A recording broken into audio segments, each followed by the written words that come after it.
WIIFTBP. WIIFTBP. Media's just for you and me. WIIFTBP. Media's just for you and me.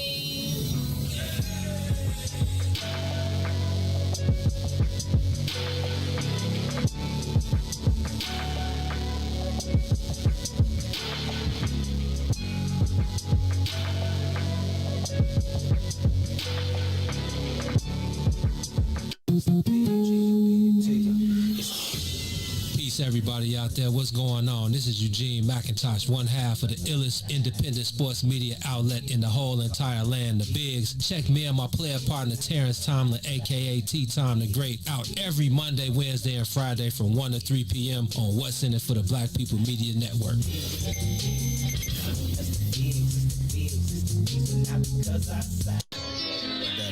Traffic jam fan, you know it.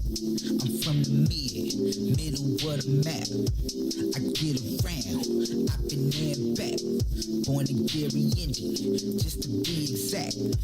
Got family in the go and family in the nap. Same shit everywhere, saw it in the A out on Old Nat. Sucker free suckers can't take the heat. heat, now they gon' rap. Big dumb cats, big guns clap. Another brother dead, another mother son lack. I'm from the era where the niggas did scrap. Seen the same person shot with two different straps. You don't want this, now you don't want that. Tired of fuck shit, wanna take a nap. I'm a dog on these chicks, just a different cat. Must make at least a M to make an impact. Made just paint the Benz matte black. Fresh head to toe, never wore socks that didn't match. Cause I'm from the middle of the map. Yeah, I'm from the middle of the map. I'm from the middle of the map. Nigga, I get around, I've been there and back. Yeah, I'm from the middle of the map. I'm from the middle of the map.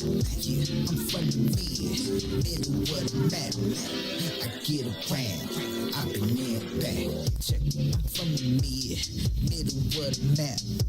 I get around, I've been there and back. Born in Gary, Indian, just to be exact. Got family in the go and family in the nap. Talking money, shit hit my jack. If it don't make sense, shit, I can sense that. Blowing big loud, never the mid-pack. See you talk, that's just big cap. Nigga, I walk the walk with graduation hats. Fuck your opinion, nigga, in fact. You fuck my bitch, shit, I tip my hat. Now she dead to me, can't bring her back. Play the game, play the field, never been set. Bulls game flow seats just like my Benz mats. Blood to my lips, gun on my hip, her project pack. Act not my cup of tea, rather sip some yak, cause I'm from the middle of the map. Yeah, I'm from the middle of the map. I'm from the middle of the map. Look, I get around, I've been there and back. Yeah, I'm from the middle of the map. I'm from the middle of the map. Yeah, I'm from the middle of the map. Look, I get around, I've been there and back. I'm from the middle of the map. We ride big Chevys, big Cadillac. WIIFTBP. Live from What's in It for the Black Media Studio, you're listening to The Bigs with Eugene McIntosh and Terrence Tomlin. Let's begin now.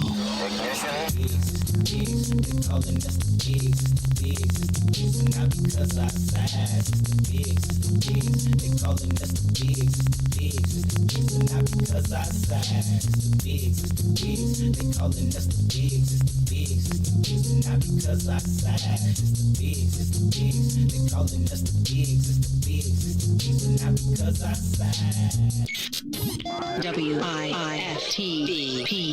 Live from What's in It for the Black Media Studio, you're listening to The Bigs with Eugene McIntosh and Terrence Tomlin. Let's begin now.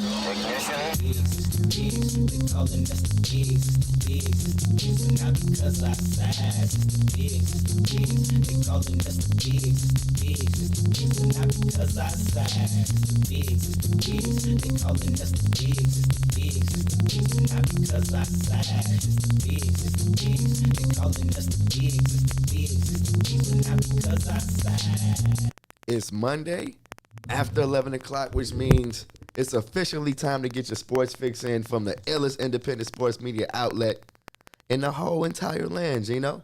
I'm your man T, coming to you as usual. Y'all know what it is, man. My brother's riding with me. What's good, G? What's the Benoski? It is all good, man. Fresh off another installment of the Crosstown Classic. I can't wait to wrap it up with you. We kind of got out of Dodge yesterday. Yeah, yesterday we got to see or just the entire weekend. We got to see the massacre, the White Sox sweep over the Cubs. But I feel like it's a little more than that. I feel like if it would be more to talk about, Gino, if the White Sox didn't come in there and sweep them. 100%. But they handled business, and we'll talk about it. We'll go ahead and put a bow on the whole thing. Even though the Cubs will be coming to the South Side at the end of the month, so we will get another installment of the Crosstown Classic at the end of August. But we'll talk about part one today. USA, man, and our basketball team, Zach LaVine, KD, Jason Tatum, all those guys, man, walk away with a gold medal from the Tokyo 2020 Olympics. Talk about that a little bit. Also, man, we got a couple of questions to ask the people. We watched some of our favorite NFL stars get inducted into the Hall of Fame over the weekend. Peyton Manning, Charles Woodson, Edgerrin James, Megatron, Troy Polamalu, and Jimmy Johnson all got inducted into the Hall of Fame. But right now, I'm looking at the next class, or who could possibly be in the next class as far as first ballot Hall of Famers. Our very own Devin Hester will officially be eligible for Hall of Fame induction. It's time to officially start the question on whether he is a Hall of Famer or not. I'm looking forward to that discussion. But Gino, what's going on, man? How was your weekend? Even though I spent the whole weekend with you, bro, we haven't been able to touch down me and you together at an official baseball game or any sporting event in a long time. We were able to do that over the last 3 days. And honestly, Gino, that was the highlight of my weekend. I really, the Sox got wins, got 3 wins and they needed them. Eloy had a breakout series. But anytime I get in front of the camera with my brother, it's always the most special part about it. So, yeah, Gino, that took the cake for me. The Bigs in its purest form, man. Yes, sir. Yeah, it was, we've been apart for so long with you being on the south side and me being on the north side doing our Diamond Talk Live solo for the most part. It felt like the old days, man, getting back together in front of the camera, chopping it up with the family members, man. So definitely a good weekend. Great weekend for the White Sox. Well, decent weekend for the White Sox. Like you said, I expected nothing less than a sweep from those guys. Yesterday's game, even though, the score wasn't indicative of just how quick that game was over. That it was curtains, yeah. But that's how I expected that whole weekend to go. The Cubs put up a decent fight Friday against Lance Lynn. Well, Lance Lynn actually was throwing the gym. Him and Kyle Hendricks, they both threw gyms. Absolutely. Craig Kimbrell came in. Andrew Romine tied the game. Friday. Right. Yeah, he gave up the 3-run homer. Yeah, to Andrew Romine. They tied it up at 4, but the Sox scored 4 in the 8th, yes, or was sir. it 2? 4. It ended up taking that one, and then Saturday and Sunday was like exactly what I expected. But yeah, good weekend for the White Sox, especially after coming out of the All-Star break. Kind of on a lull. A little bit. Yeah, so a good series to get back on track going into. Who do they play today?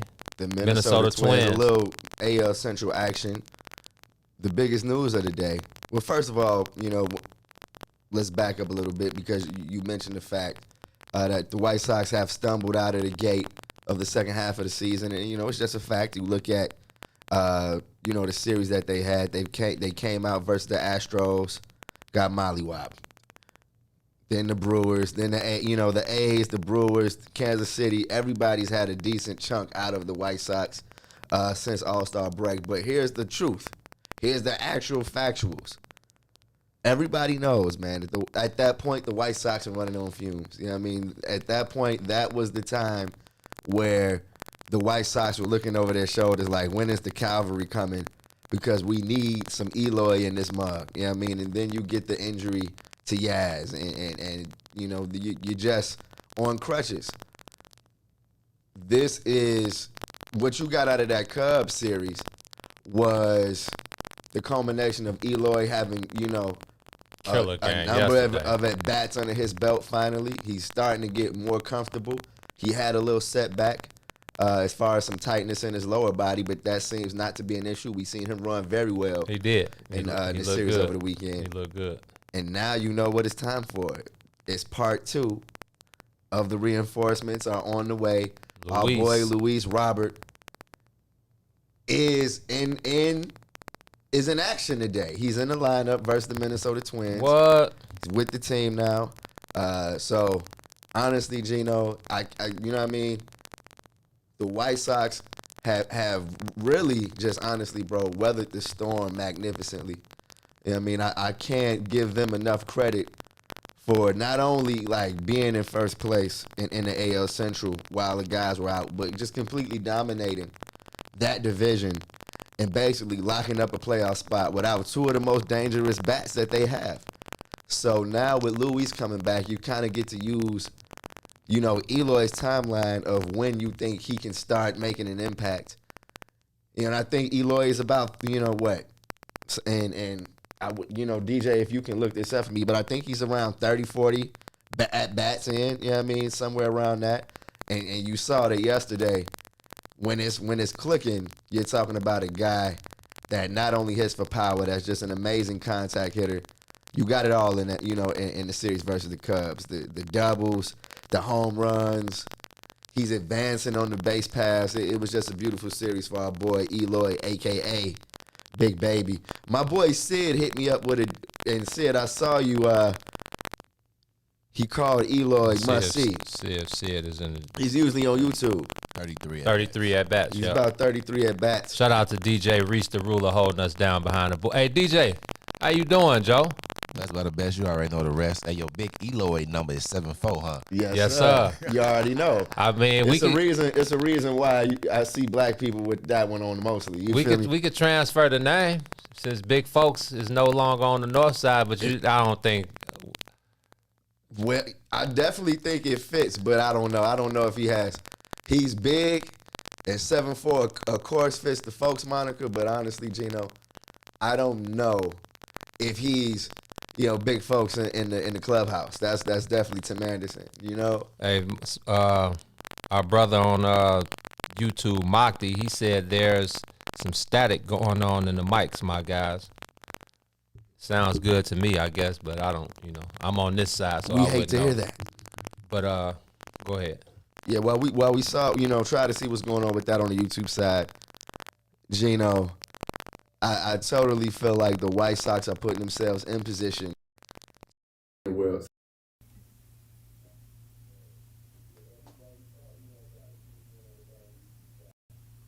Yeah, I think that they are definitely putting themselves in position to be a serious World Series, not just, contender in the AL, but a contender to win the whole thing. The pitching staff is just unbelievable. Like you said over the weekend, we see Lance Lynn, Carlos Rodon, and Dylan Cease all come out, with gems, versus a team that's really, is basically kicking the Cubs while they're down. Right. But like I said, if they didn't do that, it would have been an issue. Now you have the Twins for a little bit, for a little bit more of a some fine tuning. You kind of get to look in the mirror and kind of get right, because after that you got the Yankees, you got the A's, you got the Blue Jays back to back. So it's about to be a very good test of baseball for the Southsiders in this month of August. I'm looking forward to those series. And, later on this week, we do have the Field of Dreams game on Thursday. They'll be in Iowa. And the Field of, I had a fun conversation on Twitter last year when they announced this, but I don't know how many black people have seen the movie Field of Dreams. I've never seen it. Gino, I could bet you've never seen it. I've seen Field of Dreams. You've seen all the Field of Dreams? Yes. I've actually I don't tried. need to, yeah, exactly. And it was pretty boring. Exactly. The White Sox, after they announced it, they were doing this movie night. Yeah, they showed it at the stadium, and I left 20 minutes into it. It's like, there's no way I'm about to sit here and watch this Kevin Costner movie. Have you ever seen Field of Dreams?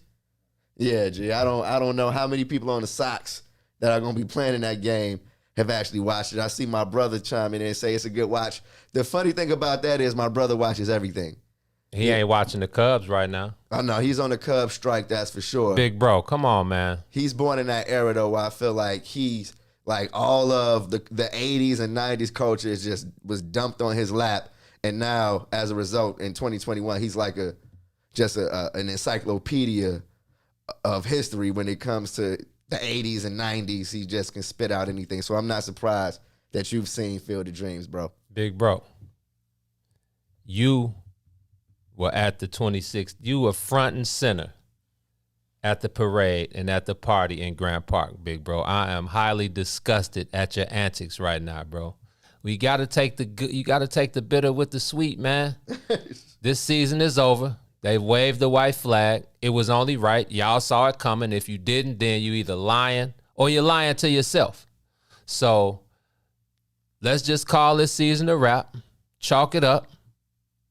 Keep your Cubs hat on, big bro. And, just deal with it, man. Don't act like you haven't suffered for the majority of your life as a Cubs fan, man. So let's give Jed the benefit of the doubt. Gino, I'm glad you said that and not me.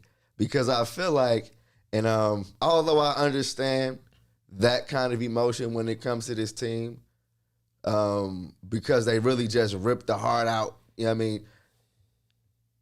Moving into this season, after the trade with Yu Darvish, we knew that some of those guys wouldn't be back. But for all three of the top three fan favorites on this team to get traded on the same within the same 48 hours, I'm pretty sure it ripped the heart out of a lot of Cubs fans. And although, I feel like it was definitely a South Side takeover at Wrigley over the weekend, I feel like bro is totally not the only one that just doesn't want to talk Cubs. I feel like it's a small percentage of Cub fans that I've seen that are usually very vocal. I think all of them are in hibernation right now.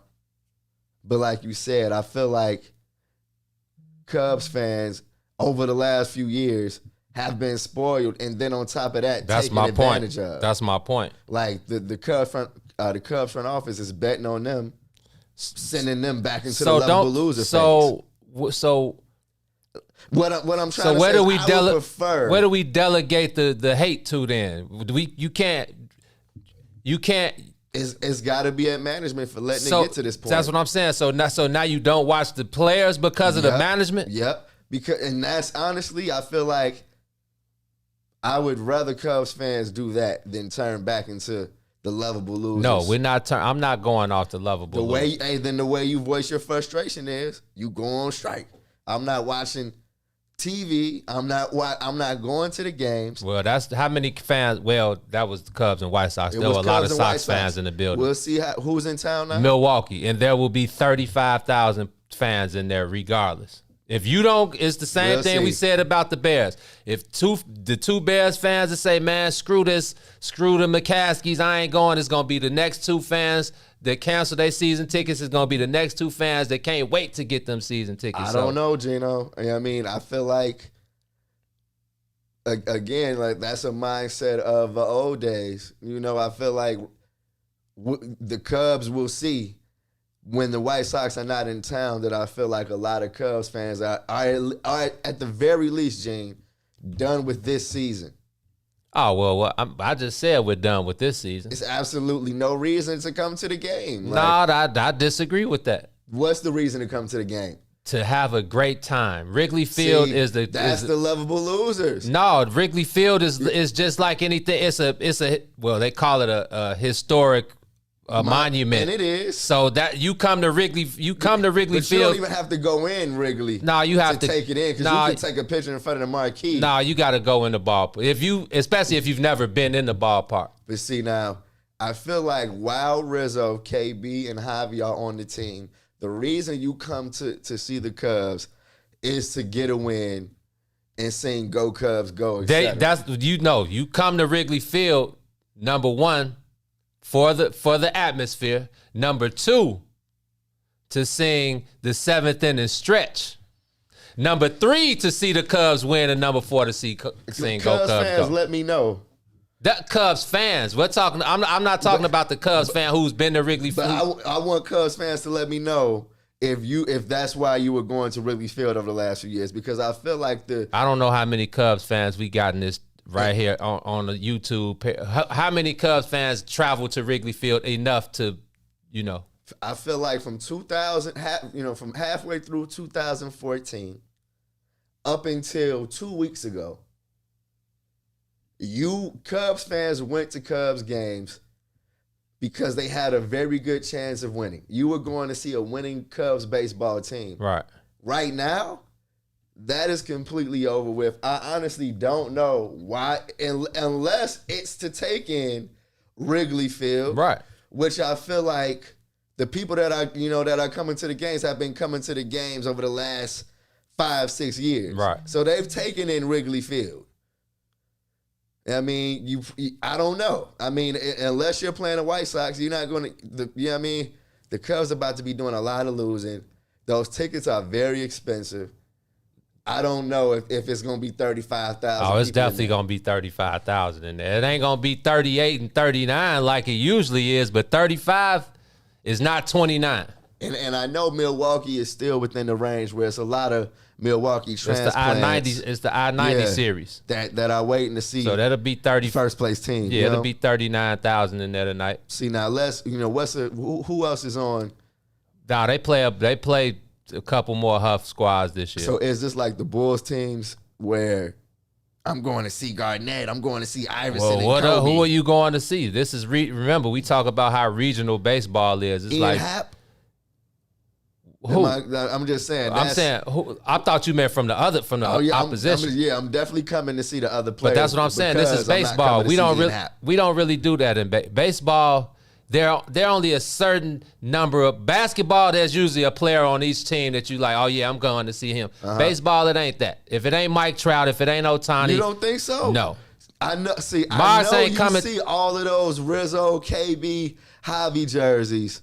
But they were on the Cubs. Yeah, but I'm saying players were coming to see those three guys.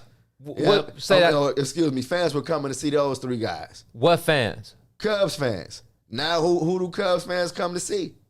Like who brings them the to first the park? baseman, the third baseman.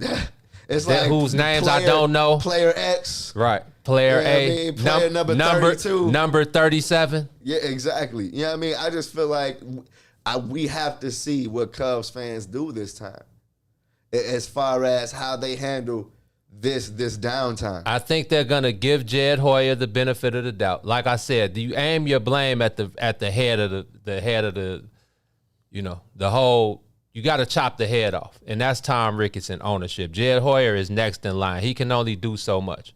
But I'm saying, I can't take it out on the players, bro. Do you know how many of those guys have been itching to get their shot at Major League Baseball? And like I said, if they're not a part, we talk about the Dykeman kid that came from the trade with Andrew Chafin from Oakland. We talk about Frank Schwindel, the guy at first base. Yeah. Sergio Alcantara. All these other guys who've been called up. So how is it taking it out on the players?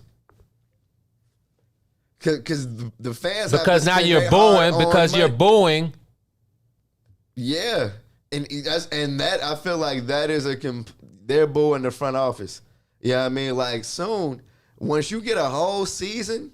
No, not like, a whole season. No, next season, no. That's what I'm saying. Next season is about to be what? How many games are they going? They going to lose 100 games next year. They could possibly lose 100 games, but that's all about what they do in free agency.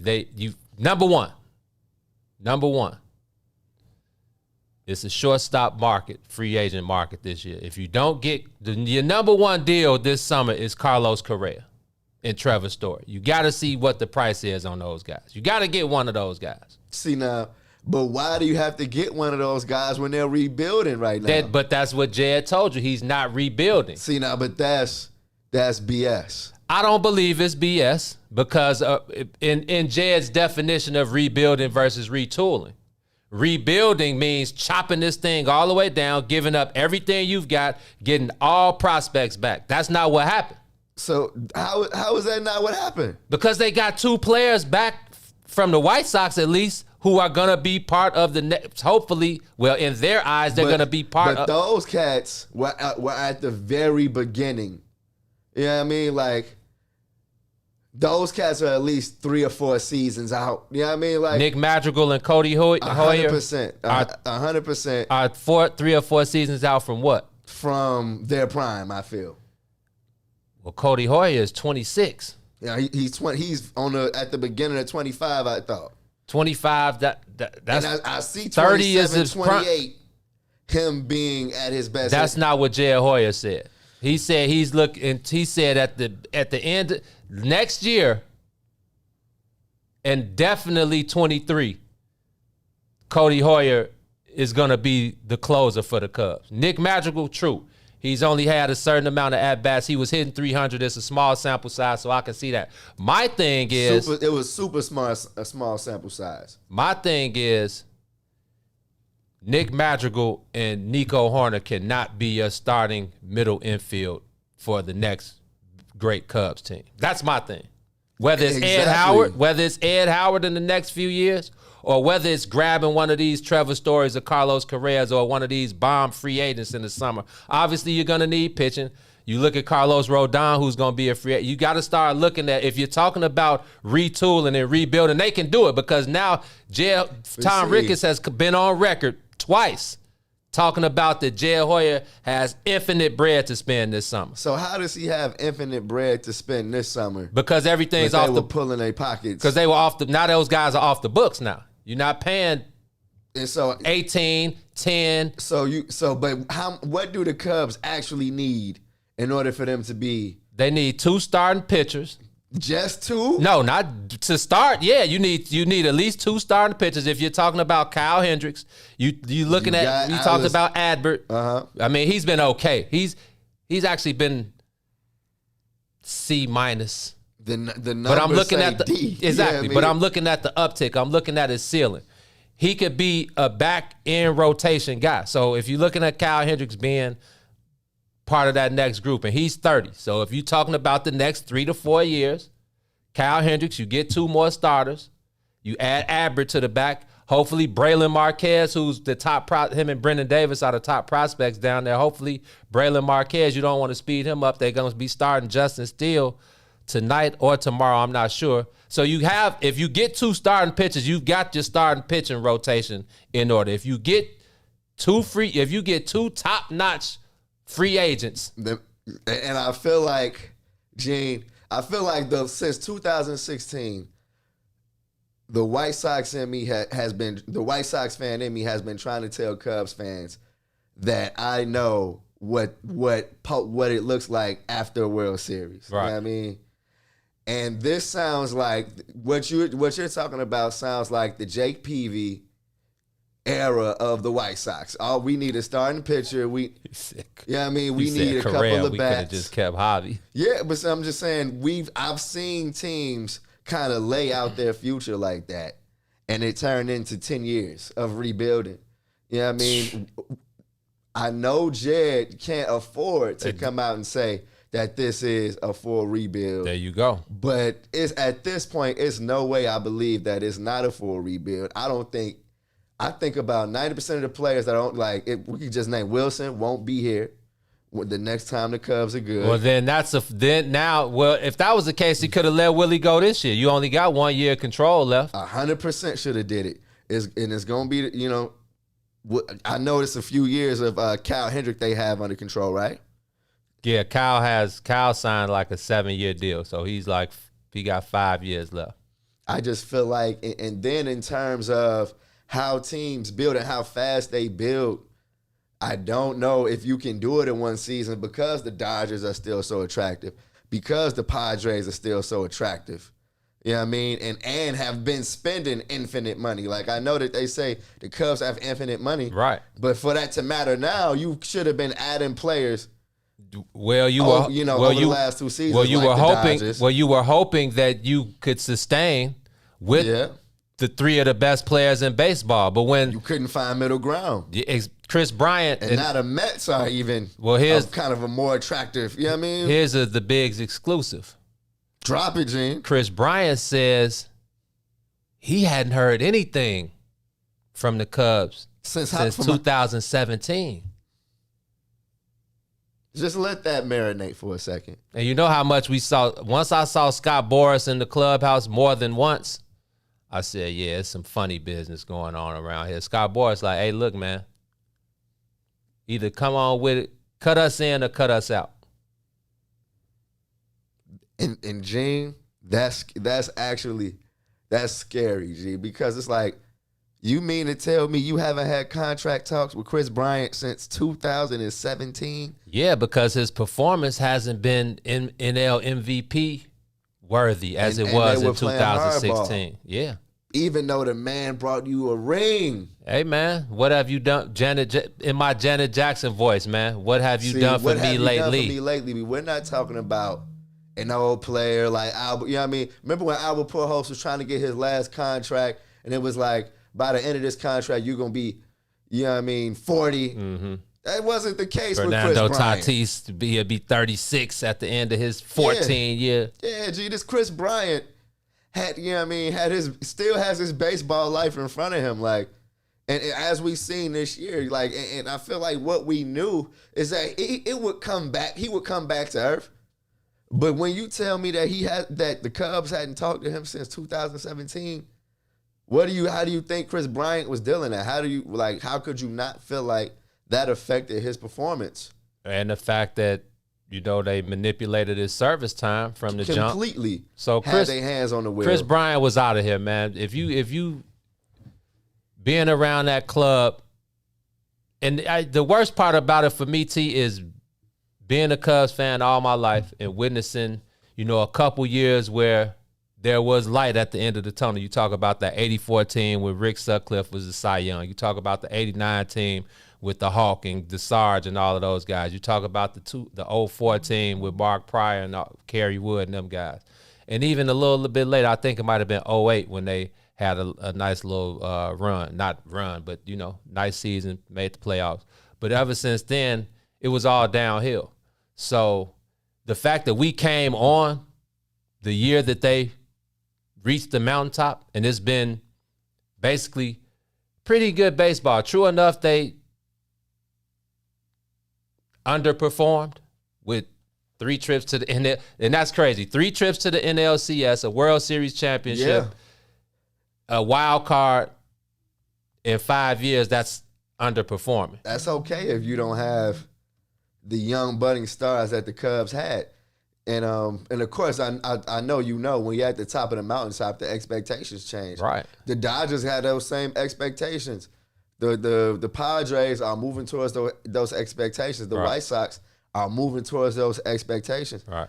The Cubs are on the other side, and unfortunately, they're the ones that give you the glimpse of how it could go wrong. You know what I mean? How it doesn't have to be. And of course, you think of the Braves in the 90s. You know what I mean? The Cubs are in that mode. 9 NL East. One championship. One World Series. Yep. You know what I mean? And it's crazy because in baseball, it is tough to do.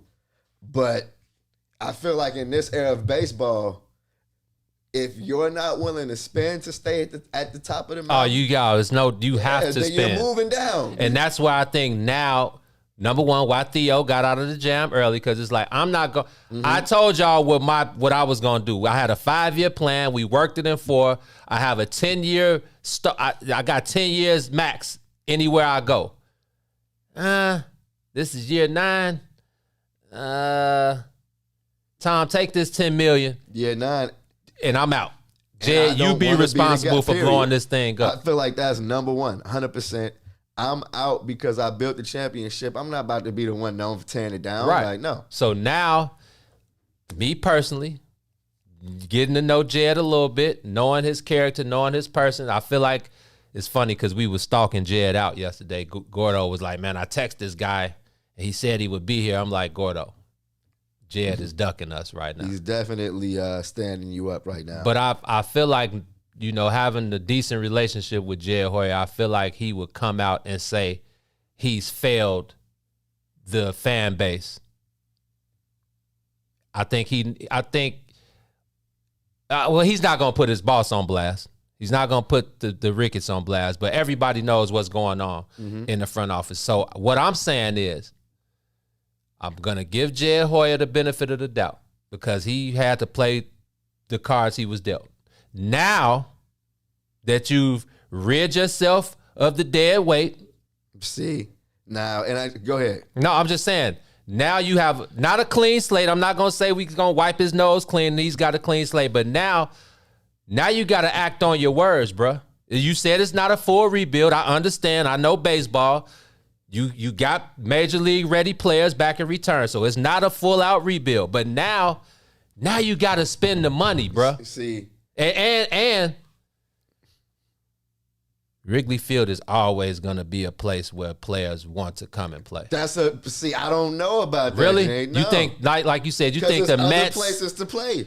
But there's no other places to play, especially in the National League. You can come and play at Wrigley. You know what I mean? You'll play at Wrigley. Yeah, but you won't. But you won't live at Wrigley. Do you hear people when you hear guys that come and throw them pinstripes on and they say it's nothing. Even you talk to Craig Kimbrell and Ryan Tepera, it's like, man, being on the other side is still, even being the opposition, it's still nothing like coming out to Wrigley Field, stepping on that diamond, and looking around and seeing arguably the best baseball fans in the world. It's cool if you're a Cubs fan, but now the Cubs, they're about to have a reputation of they don't treat their stars well.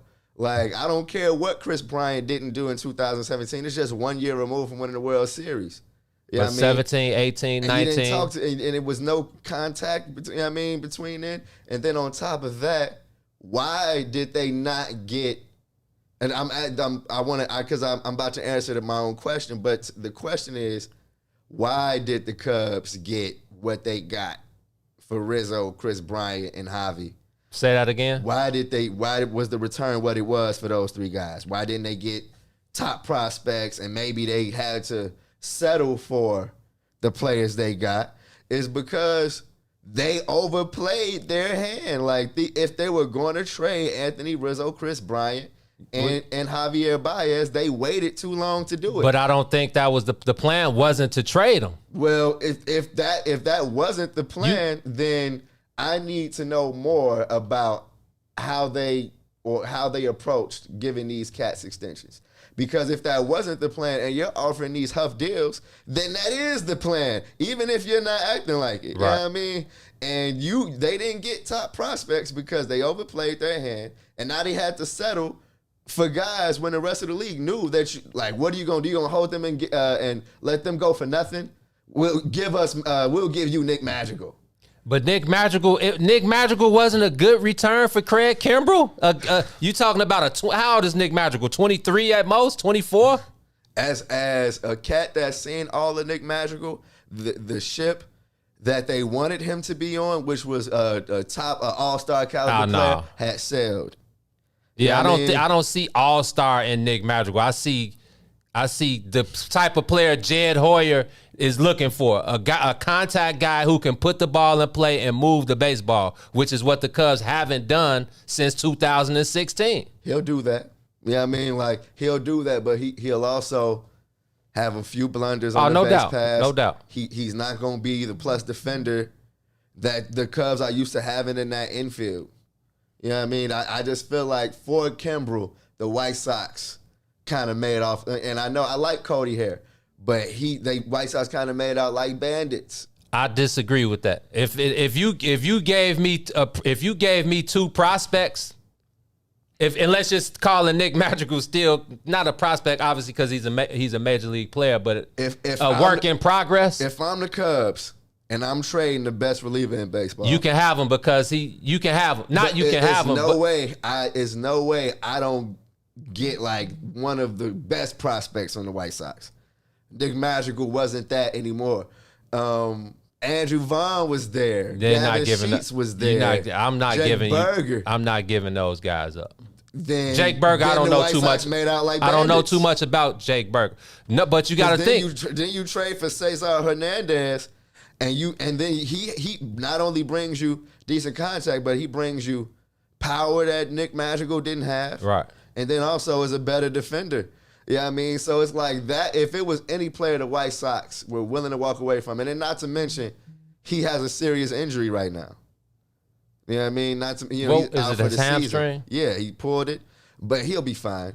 But Gino, I feel like if it was any player the White Sox could walk away with and not care, it was Nick Madrigal. But you also have to look at it from the Cubs side. That second base is a position they've been trying to fill since Ben Zobrist. And all of those guys, whether you talking about Ben Zobrist, Addy, who else? Javi being over there. Daniel Murphy. Daniel Descalzo. David Bodie. Hey, bro. We'll see if Nick Madrigal ends up better than any of those guys. If Nick Madrigal isn't better than any of those guys, I mean, Daniel Murphy's, we know his history is a 300 hitter. But if Nick Madrigal isn't better than Daniel Descalso, I'll give you Daniel Descalso. David Bodie even. I personally, you know how I feel about David Bodie. He made an impact. You know what I mean? Well, like, and now he's getting his chance to prove that he can be an everyday baseball player. A lot of fans are not high on him. They say his ship is sailed. I still think he's going to get the chance. He's going to get the at-bats. He plays a decent field. He made some good plays this weekend, but he's going to get the chance to show if he's an everyday player. But like I said, if Nick Madrigal and Nico Horner are your middle infield for the next great Cubs team, I'm not going off that. And I feel that, Gene. And I feel like my point is, I feel like the Cubs have way too much to do. I mean, I feel like their checklist is way too long as far as what that roster needs in order to be a top team again. To do it all in one off season. I want to read some of the comments to you. We're gonna start with Kyron. What up, Kyron? Kyron Newell. He says, "How much credit does Tony La Russa deserve for the White Sox success?" Not much. You know what I mean? And I feel like that was always going to be the case, man. I mean, and I talked to our boy Daryl Boston, the first base coach for the White Sox, before the game on Saturday, and he just let it be known, like, no, this is Tim Anderson's team, bro. Yeah, I mean, there was a lot of talk, White Sox fans are used to Jose Abreu being the guy. That's not the case anymore. This is Tim Anderson's squad. I feel like the credit goes to the players for being as tight as they are, Gene. Like, Gene, what did you say to me the most over this weekend when you looked at the White Sox dugout? These cats just look like they're having so much fun. Mm-hmm. That's been the case for like 2 seasons. You know what I mean? It's why they was able to win with Rick Renteria. Rick Renteria didn't hurt them as much as I think fans like to say at the end, like they didn't have the weapons. They needed a few more arms last year. They didn't have them. I don't feel like Ricky Renteria helped them or hurt them more than Tony La Russa is helping them or hurting them. I feel like the players have gotten better. Is Lance Lynn and that pitching staff are absolute dogs. The credit that Tony La Russa deserves is trusting the depth of this team. I feel like the fact that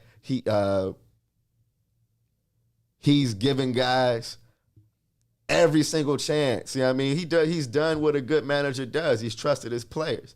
When Jake Lamb got signed, who thought that he was going to make an impact? He has. When Chris Goodwin got signed, who thought he would make the impact? There you go, butchering names. Brian Goodwin, excuse me. And then Billy Hamilton, again, another player who was sitting on his couch. May have not got another chance. That's crazy. Wasn't for the White Sox. And Tony La Russa has gotten the absolute most out of those guys. And I feel like the fact that they only had one instance of Tony La Russa kind of butting in with that old school mentality, that is another tip of the cap to Tony La Russa. For the most part, you stayed out of the guys' way. You've presented yourself as an ally. But when it comes to actual production on the field, you know what I mean, the players handle that. You know what I mean? Like, so Tony La Russa gets minimum credit for the Sox success this season. Because I feel like most managers get the minimum in baseball. I mean, I'm just thinking, go to managers over the last.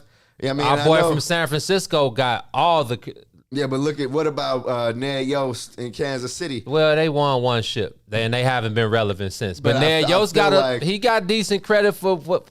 But nobody thinks of him as like a magical manager. That, you know what I mean? Yeah, but you be talking about Tony La Russa, bro. Yeah, like his track record speaks volume. Yeah, it does, absolutely. And this was a playoff team last year. Let's not get it twisted. And this was their projection for this year. Right. You know what I mean? Right. Like, it was, when they fired Renteria, it was like, what manager wants to go to the World Series? You know what I mean? It was like, who's going to be the manager of this team that's headed to the World Series soon?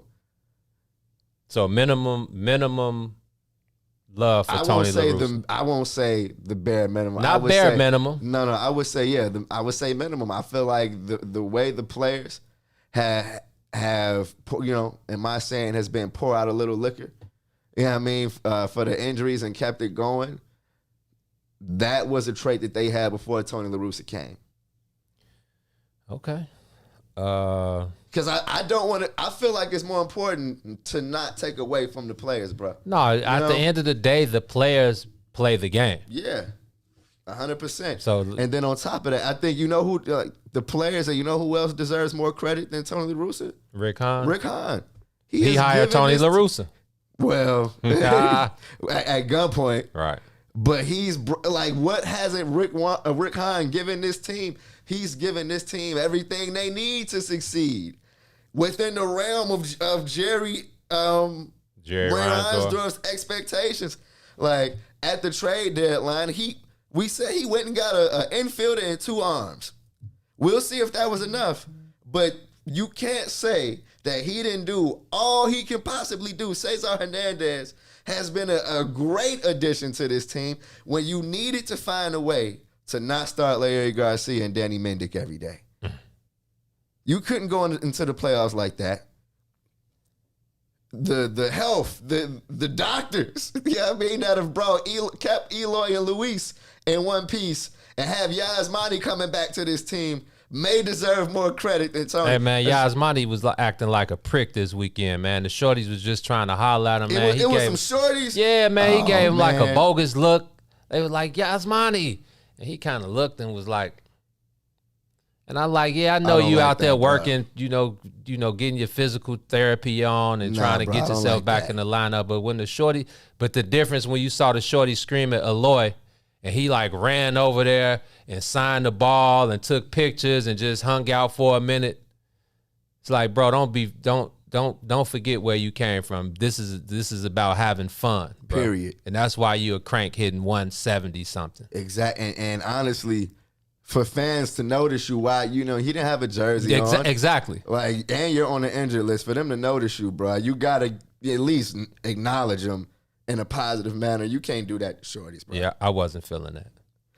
And that's, I feel like, from the White Sox side of things, that's just not how they do it. No, at all. I mean? Watching those, Dylan Cease spent a lot of time talking to fans. I saw Michael Kopech. Yeah, Aaron Bummer, all of those guys that I had to ask. Remember, I was asking you all the time, man, who was other than the guys we know already? I'm like, who was that? Who was that? Who was that? So that's not how they get down. I feel like the thing, and this is something that me and Gordon were talking about. Let's move on with some of the comments, but I feel like when you look at the Cubs, when you look at those trades, and you look at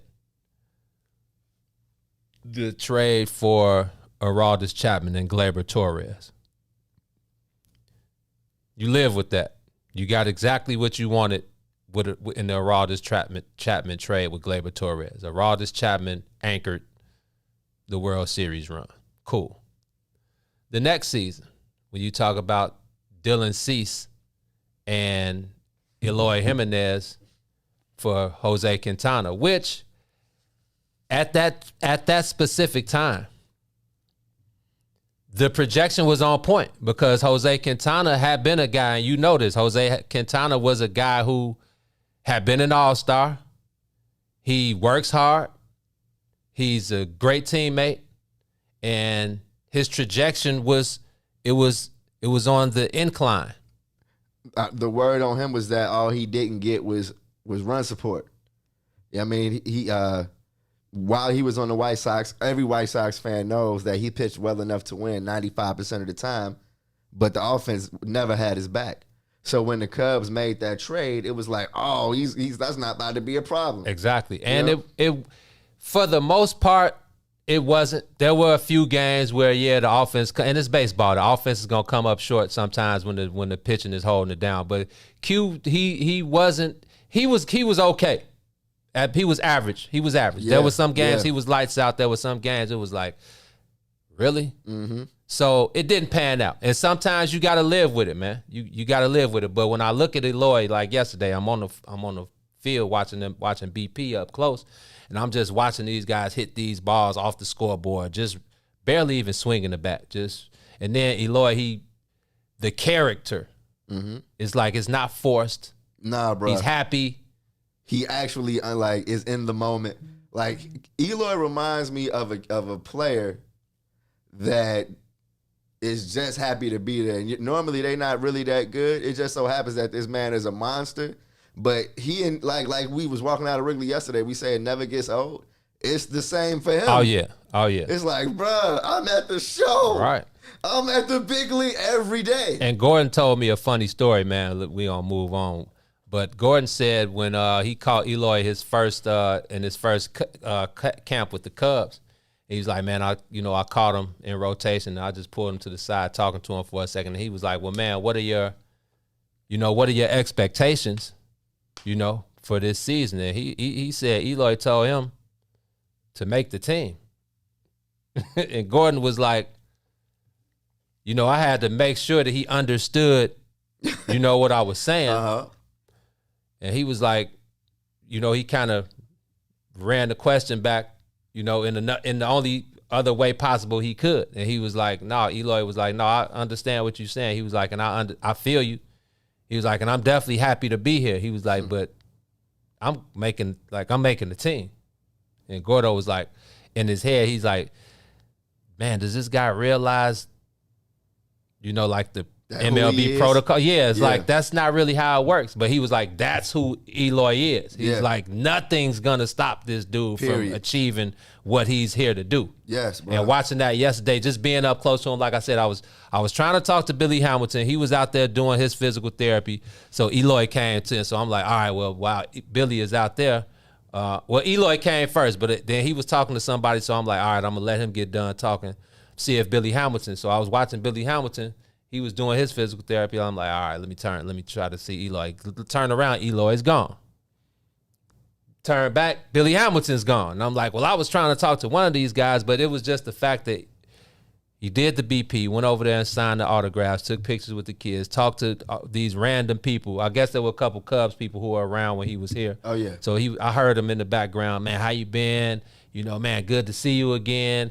I remember just remembering the times when he was only here for the smallest, the smallest amount of time. So I feel like that's what, if anything, the Sox are getting, other than probably gonna be numerous time All-Star, is a great character guy who brings the fun out. Tim Anderson he's a straight shooter.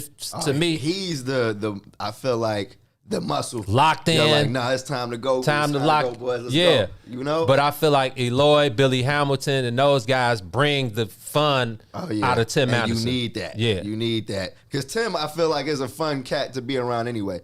Like Tim is a serious dude, but he's a joke. He's a fun dude to be around.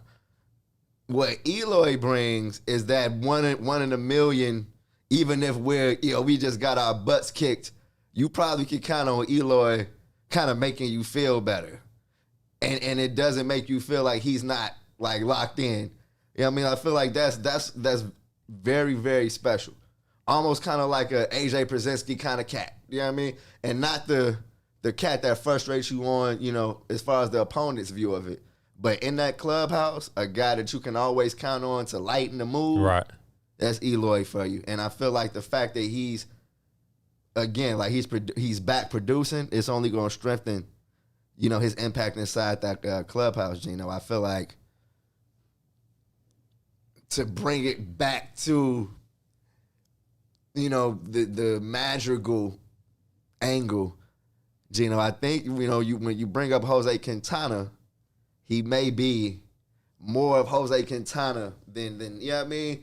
Like, he may be that that player that is decent, but is more frustrating than not. You know what I mean? Oh, well. Which, and I joked on the day of the trade deadline, but I'm like, Cubs don't want to come out in the short end of the stick and having to watch Eloy and Dylan Cease again. Oh, well, you watching it. You know what I mean? So it's like, yeah, if the Cubs win it, the Magical, if they view him as a player, as part of the future, I know we're going to revisit this conversation down the line. It's a must. You know what I mean? But Gino, for the rest of the season, I'm praying. I'm putting Cubs fans in my prayers at night, bro, because could be some big bopping going on their heads, G. So Well, they have 52 wins now. It's possible these guys could lose 100 games. But that's another story. We'll get to that. We'll talk about that more in September when it's more of a reality. Yeah. On that note again, y'all, Luis Robert is coming back. It feels like another opening day. The White Sox have had like 3 or 4 opening days this year. You had the real opening day. Then you had the day that the COVID restrictions were lifted for fans. Then you had Eloy's first game. Now you have Luis making his return. If you're a White Sox fan, I know how you're feeling right now, okay? I know you're excited. I know that you're looking at that calendar like, yeah, you know, it's about to be a fun month for August, then September. You know, then October, Gino, you know, it's getting fun. October baseball, man. Let me read a couple comments before we have DJ take us to a break, man. Mom Duke says, during yesterday's game, Al Michaels called Wrigley and Fenway the 2 most beautiful fields in baseball. Still got to get to Fenway, man. I'm trying to make it a duty of mine to get to all 30 fields. I'm probably a third of the way home. Chris Williams said, Correa, man, we could have just kept Javi. Reese says, the Cubs got money and even more for the years to come. The Cubs operate like a major market team. They will spend money. And that's what I'm saying. That's why, you know, this is Jed. I'm wiping this season away. Because like I said, Jed was basically. Do they operate like a major market team? No, I think he was saying if they're operating like a major market team, right? They got to spend. They haven't. And that's my point. Tom Ricketts has come. I've never heard Tom Ricketts come on record saying that they have infinite amount of dollars to spend and I'm taking the cuffs off and Jed Hoyer can do what he's got to do in the offseason. It's all about what they do in the offseason. Like you said, they're free agents, but they still have to want to come here. So I offer Carlos Correa, like he said, if Correa, we could have just kept Javi. Carlos Correa hits 300. Javi's, he does the things we know that. Yeah, he does the things that don't show up on the scoreboard. But Carlos Correa is probably a better overall. Well, he's a better overall player than Javier Baez. Would I still rather probably have Javi? Probably, but I'm not Jed Hoyer. Big Bro said before Theo, the Cubs had a history of getting stars a couple years after their prime, with the exception of a chosen few. Chris said even A-Rod said it in the broadcast. His 2 times coming playing at Wrigley was so amazing. As far as A-Rod? Yeah, he just said, playing at Wrigley. Kenneth Steele said Cubs fans act like they haven't been here before. He only had 2 times. You know what I mean? Like he came as Seattle and New York. Yeah. Eloy is a bad boy. Dave Bryan says Eloy is a bad boy. Let's go. Chris, we'll get to your question. We'll get to this basketball question on the other side of the break. Let me see what we got on YouTube. Shout out to everybody checked in on YouTube. The cat, my cousin Ryan, says, "No, cuz management saw fit to put a Huff product on the field. Don't hate the fans that's not drawing off that. The Cubs are in violation on Chief." Tom Ricketts in the front office are definitely in violation for breaking up the core. Like I said, first the Cubs core break up. Now every day I wake up, somebody got a problem with Tom. It's like, and I understand. But when you look at those guys not performing to the level that they did, and when you talk about, those guys other than Rizzo, reaching the mountaintop at such a young age. Chris Bryant was probably 23, 22, Javi 21, 22, Addison Russell 21, 22, Kyle Schwarber, Albert Almora, all of those young guys, the target was on their backs after they reached that mountaintop in order to sustain.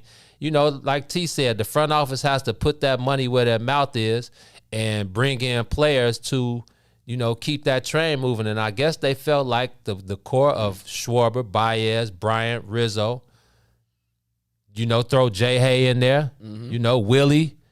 They felt like that core. And this is a core, when you think about it, Kyle Hendricks said something interesting the other day. He's like, man, now that it's been a week removed, I'm a week removed. He's like, man, I'm actually surprised that we all played together that long. Look, and Chris Bryant, he's the best guy of the group. I'm not surprised. That's my guy. That. No, Kyle Hendricks said that. Kyle Hendricks said that. Yeah, he said, I'm surprised that we actually played to get all of us played together for that long. And when you think about it, other than them Yankees and the Jeter Pettit and them guys, and you talk about these Giants with Buster Posey and Brandon Crawford, doesn't really happen like that, man. It's just kind of ironic that you hear Tom Ricketts talking about they got an infinite money to spend. Man, Tom Ricketts better watch out for the snipers. You know what that sounds like, Gene? In college, when the end of the semester came, you got that D sitting on your record, and you're trying to hit that professor up like, I promise you, I'm gonna do every single thing I gotta do now. It's too late. It's too late, fam. It's already turned. Hours are right. over. I already turned the grades into the registrar, yeah, man. Bruh. Now I gotta face the music and start over again next semester and try to get right. I feel like that's what the Cubs have to do. Like, Cubs are gonna have to knock it down a little bit more. You know what I mean? They're gonna have to chump it down just a little bit more and start all the way over. They do have some players in the farm that are interesting, but they need more. You know what I mean? They need some arms, bruh. With no miles on them. Like, the only person to put miles on these arms is us. That's how I'm looking at it now. As far as the Cubs, like, we need some real young bulls in here that's gonna have us right by 2020. What's 2021? By 2025. Say that one more time. I need to be winning games by 2020. If you're who? If I'm the Cubs. Oh, you need to be winning games by 2023. Next year, you got to get going. Or then you lied to us. Okay. I need to start seeing results by I'm not 2023. I'm not mad at that. Exactly. Not mad at that. But it starts in 22, signing players and starting to build from there.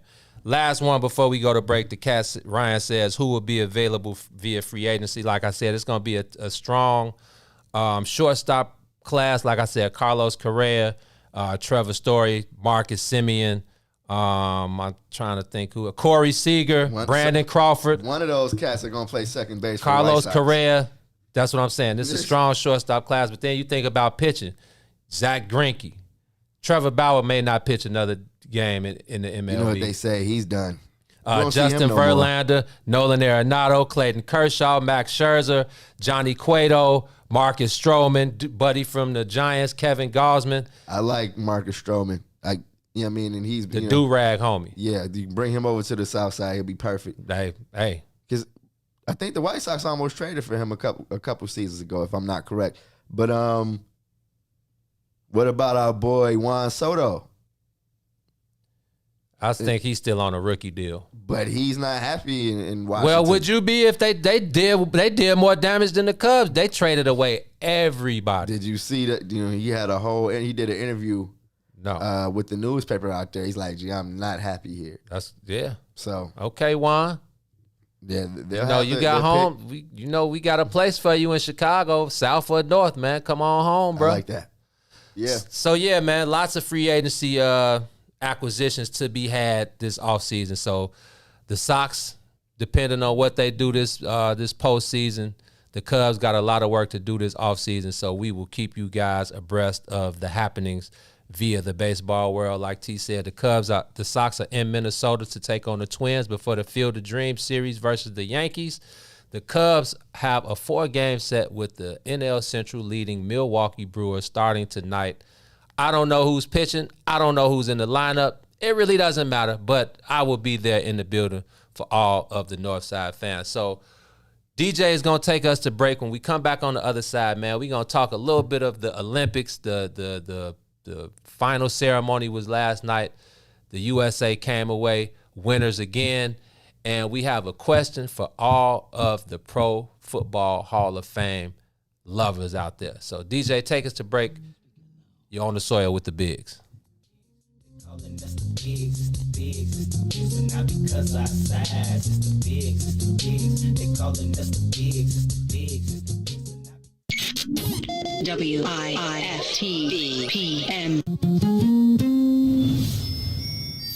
You got to Kennedy King, so you remember Corey Brown? I definitely remember Corey Brown from Morgan Punch. Yes, sir. Yes, sir. Yeah. Murder, man. I got it in with y'all one day before a game. And then y'all literally went out and destroyed some people by about 50 at Kennedy King. And I'll never forget, somebody shot a jumper. It came off long. And Corey will tell this story to this day. He says he went up, and I was in the stands. He went up for the rebound. And before he could jump, he said he felt a foot on his head. And it was you. And you caught it. Classic P-Mac catching it over everybody, putting it back in. He says before he jumped, he felt a foot on his head. And Corey was 6'4", easy. On his head. On his head.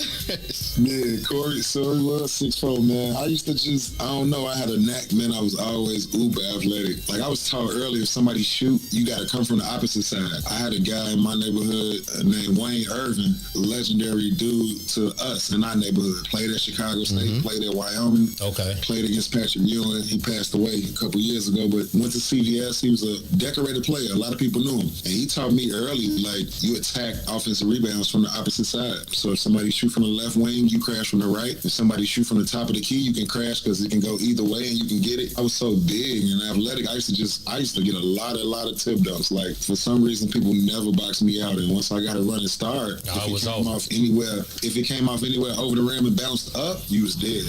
This is Eugene McIntosh, one half of the illest independent sports media outlet in the whole entire land, the Bigs. Check me and my player partner Terrence Tomlin, a.k.a. T-Tom the Great, out every Monday, Wednesday, and Friday from 1 to 3 p.m. on What's In It for the Black People Media Network.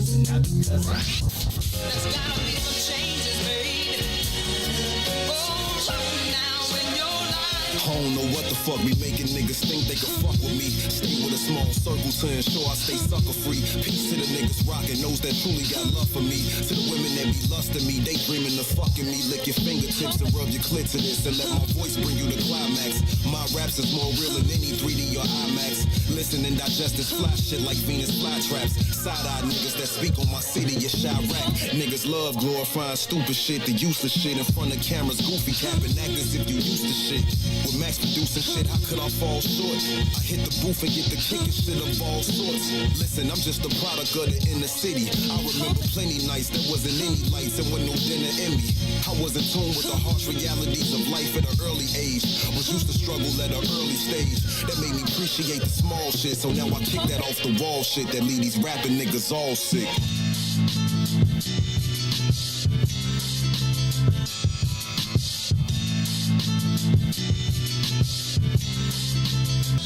They say jealousy and envy get you nowhere, so I'd rather not go there. These niggas panic when I touch mics, I'm Rudy Gobert. I ain't the type to talk jazzy while hiding behind the screen naming Abby. You pushing buttons or trying to get at me, huh? I'm John Wick with the shit. I'm killing everything while bitches sleeping on me. I'm setting fire to bed frames, replacing alarm clocks with time bombs to bomb spots. This onslaught's for certain. These other niggas is long shots. Dousing your mattress in gasoline. It's asinine to try to find a rapper that rappers mean. I haven't seen a rap nigga that worried me yet. So far ahead of my time, I got fans that ain't heard of me yet. I'm not the nigga you should step to disrespectful. If I address you, won't be no rescue. They gon' have to dress you in a black suit and some dress shoes. Unless you suicidal or glutton for punishment, I'll never choose to rival the motherfuckers I'm running with. Yo, it's the Great checking in. You already know, Hood Mayor. That name ring a bell everywhere he go. The neighborhood hero. Yeah. Ballin' on you niggas, man, I see y'all in the bleachers. Ain't fucking with you, shorty, need no leeches. Practice what I preach, don't need no teachers. Got my own niggas, I don't need your features. In the streets, yeah, you know my name, it ring a bell. Got this shit sold up just like Stringer Bell. Got the pack in for the low, you better bring a scale. Slide through the city streets, yeah, niggas know I'm well. In the streets, yeah, you know my name, it ring a bell. Shit sold up just like Stringer Bell. Got the pack in for the low, you better bring a scale. Slide through the city streets, yeah, niggas know I'm well. Pull up in the Phantom, in the city, yeah, nigga, this is my anthem. When I was a shorty, yeah, niggas Call me Hammer, designer to the floor, nigga looking like a scammer. Made a life shooting dice, nigga was a gambler. Me and my niggas don't play around. Got a couple of dogs that'll lay it down. Fuck wait till they don't make it now. The grand machine don't make a sound. Like the rock, ain't nobody.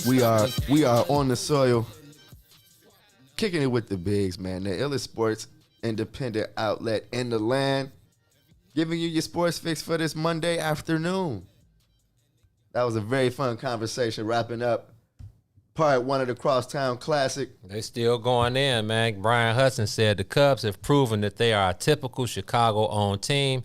They don't pay. They got their Ricketts, Villegas development and cash flow. Screw the team. Chicago historically don't pay. Shout out to Brian Hudson, man. Rickettsville is in full effect, especially when that sports betting building goes up right on Addison and Clark. Then it's y'all gonna really be mad then. Then it's on. And I saw them in court, or in the process of getting that going over the last few days. So Gino, the business side of the Cubs is I feel like always on the move. We'll see how the product on the field moves. Damn, the Cubs, Randy Spann. This is King James' favorite guy. Cubs will be in last place for the next 10 years. Ed Howard will be no help. I agree. I don't know if I agree with any of that. I feel like the first part is a possibility if they don't handle that business, if they handle their business. But Ed Howard's gonna be a dog. Don't even worry about it. Man's got a beast. Gonna be a beast. Where we at, man? I'm looking at at 2:00 today, Gene. Is it officially IO time? The Bulls are in Vegas. First of all, I do want to talk about the Shy League, Gene, because the last tweet that I saw was our boy Taylor Horton Tucker, walking into a gym yesterday. And it wasn't Chicago State. It wasn't Chicago State, where he's on a roster on a team. He was in Vegas at the Lakers Summer League game, walking in like a vet. Like a cat that just got the bag. Because after the Cubs went off last night, I saw Summer League, ESPN2, the Phoenix Suns and the Lakers. I'm like, oh, maybe. Then I thought, no, Taylor just got $10. He ain't playing. So he walked in under the LeBron act, huh? Sweatsuit, the hugs and the daps. As soon as he's walking on it, just checking out his guys, huh? Period. He's looking at the young hopefuls trying to make the Lakers. So wow. The Bigs started, we started doing what we do back in 2015 at the Nike Shy League, man. And that was taking place at Whitney Young at the time. We were able to come and give it a different level of exposure because of how we did a Player of the Week every weekend, a Chicago Defender, how we had our own MVP trophy. Shout out to one of my favorite guys, Billy Baptist. Who took our Player of the Year, Player of the Tournament award that season. But outside of that, Gino, I feel like the Pro-Ams in Chicago, it's like a six-piece from Harold's. You know what I mean? It goes along with the fabric of the culture when it comes to basketball in Chicago. The last couple of years, not having a Pro-Am, you felt the absence. And I feel like that era of the Shy League, when Nike was doing it, was the last time you actually had some decent Pro-Am hoop going on in the summer that mattered. Fast forward 6 years, Wilson is making their way into the Chicago market. Along with Dreamville. Shout out to DJ, our resident Dreamville historian. But now they are bringing a Shy League. And it kicked off yesterday at Chicago State, Gene. You were in the building. I saw you tweet the rosters, but what was it like behind the doors as far as, because you've seen when they were IIT, you know what I mean? And you've seen the real stars be able to hoop in this. Tell me, your early review of the first week of Shy League. It's hard for me because, like you said, I came up in the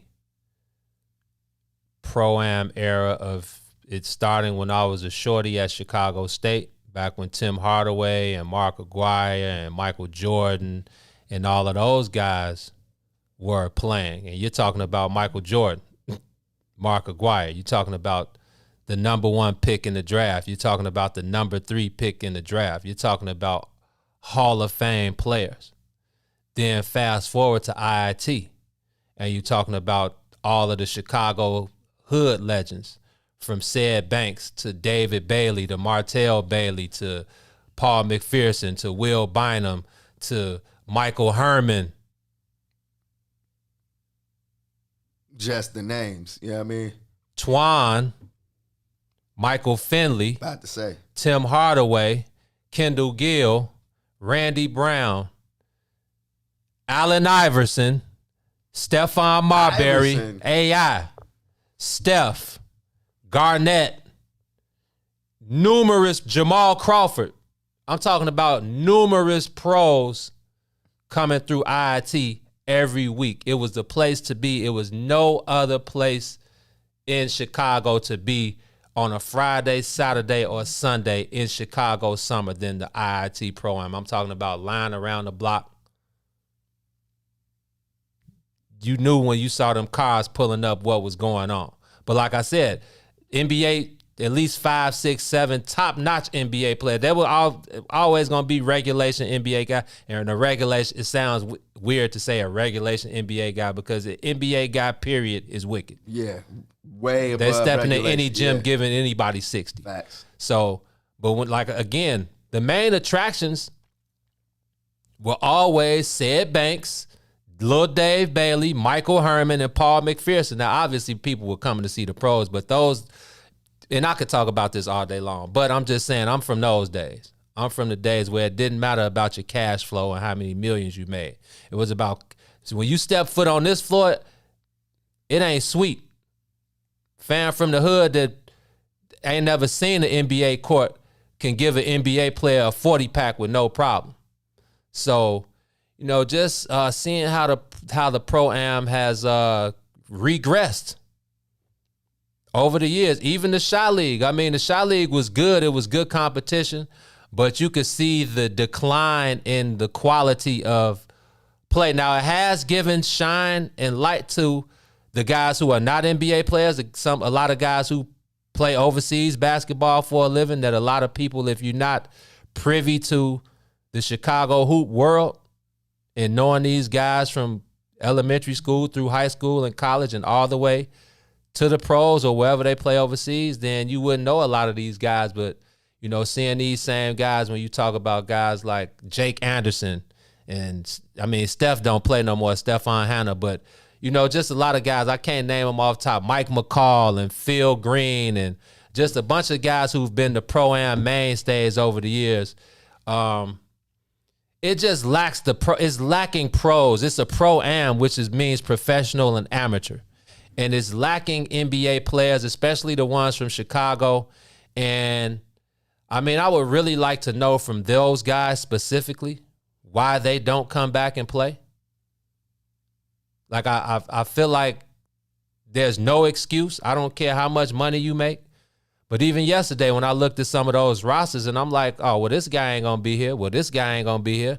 I know he ain't going to be here. Yeah. And this is just, you talk about Sterling Brown. And I don't know Sterling and none of those guys personally. Etuan Moore, we know Etuan. Yeah. But I was just looking at the roster of these names. And I'm like, well, I know they not going to be here. I looked at the Taylor and I said, oh, I know Taylor ain't going to be here. No shot, nothing against Taylor. We love Taylor. But 100%. just like he just got a contract for three for 32. He ain't about to be here. Risk it. For whatever reason. Now, was that an issue back then? No. Nah, Muggs weren't AI, worried about. Steph, and KG? Nah. Huh? Allen Iverson, Stephon Marbury, and Kevin Garnett. Michael Finley. And then I feel like when you look across the map at Drew League in L.A., Kobe was there. I saw James Harden over there. Just recently? Well, this is a few years ago. Oh, yeah, because they from the crib. Yeah, like the top players, though. Right. And Baron Davis. Not holding back. Come on, man. Like, you can't leaving hold it back all because out. you'll get served. Trying to tell you. You come to the Charlotte, you come to the Pro-Am at IIT and see Said Banks, who probably don't look like he hoop. Man, Said Banks will stack a 50-pack on you with no issue. Mike Herman will come into the gym with his hoop shoes in a jewel bag. Now, was it the big sponsorship events that man? It wasn't no big man. Wasn't a spot. Got their hands on it, and don't forget they had what was that? The last couple of events that was at Attack, and it was a fight or some shit. Was that a Pro-Am? I think that was the last shot. Yeah, it was a shot. Yep. You know what I mean? I just feel like the big companies come and get and water it down. Yeah, water it down. They don't. It's because it's not about the culture no more. Because most of the people they not from, you know what I mean? At least from my experience, they not from Chicago. No, it's not about when you get those brands involved, it's not about the culture. When Twan was doing the Pro-Am at IIT, it was the support group. That was Twan's guys. Him, Tim Hardaway, that was them. Wasn't no Nike. Adidas might have been a part of it because Twan was an Adidas man, right? But it wasn't no big nothing. Wasn't no banners and all of that. You lucky if you could get a water from the refreshment stand. It was 97 degrees in there. You'd have thought it was the best AC in the world. How cracking and how packed and just how much it was about the culture of Chicago in there. And I just feel like it's gotten so far away from that. Again, nothing against the guys, because the guys I love to see, Lil Trash, Sean Wright from they were all in the building. Morgan Park. Yeah, a bunch of guys that you would recognize. Jabari Parker was there. Shout out to Jabari. He's the one guy that's, you say Pro-Am, he's there. Ever since we started. Because it's basketball, and he's blown out both of his knees. Period. It's because it's basketball. It's where you came from. It's the hood. And you know his fan, like he knows what it is. Yeah, man. Know? So, I mean, it was cool. It was, like I said, it was cool to see all our old guys, see all the little homies. Saw Lil Charlie, Fred Cleveland, Chase Adams, Javon Freeman. Did Chase play yesterday? I left. I was on my way to Wrigley when they were about to play. But I watched the first. That's cool. I mean, guys that have hooped in the city over the last 3 or 4 years. Yeah, that's what I'm saying. It's good to see those guys still pushing forward. Those guys we covered in high school, now they coming down to their last years in college.